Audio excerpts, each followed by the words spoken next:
అండి అందరికీ నమస్కారం. అందరూ ఎలా ఉన్నారు? బాగున్నారా? ఈరోజు చూడండి పంట ఇదిగో చూడండి, ఒక్కసారి చూపిస్తాను మీకు. ఏంటంటే క్లారిటీ అన్నమాట. ఇదిగో ఈ మొక్క ఇంత మొక్కని అలాగా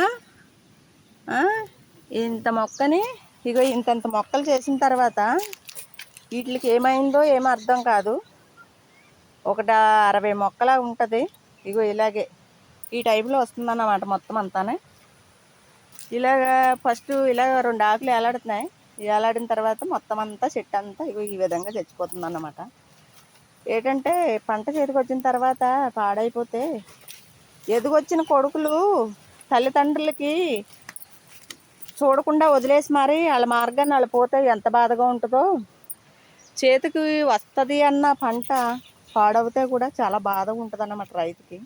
చూడండి ఒకసారి, ఇదిగో ఈ మొక్కలు చూడండి ఎలా అయిపోయినాయో. వీటికి మరి ఏం జరిగిందన్నది ఏం జరుగుతుందో కూడా మాకైతే అర్థం అవుతలేదు. డైలీగా పీకుతున్నాం, బయట పారేస్తున్నారు. పీకేయడం, బయట పారేయడం. అవి చూడండి ఇప్పుడు ఏదో కోత దుంప ఊరిపోయిన తర్వాత దుంప చెట్లు పీకినట్టు పీకుతూ ఉన్నారన్నమాట మా ఆయన.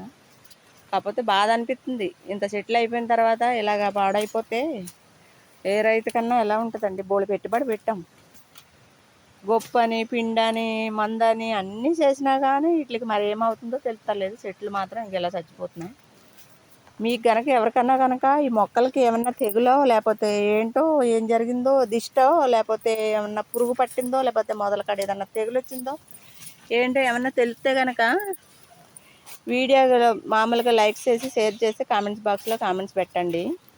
దీనికి కనీసం ఏమన్నా ఉన్న మొక్కలను ఏమన్నా బతికించుకుంటే అవకాశాలు ఏమన్నా ఉన్నాయేమో మీకు ఎవరికన్నా తెలిస్తే కనుక, రైతన్నులకు ఎవరికన్నా తెలిస్తే కనుక దీనికి కొద్దిగా కామెంట్స్ బాక్స్లో కామెంట్స్ పెట్టండి ప్లీజ్.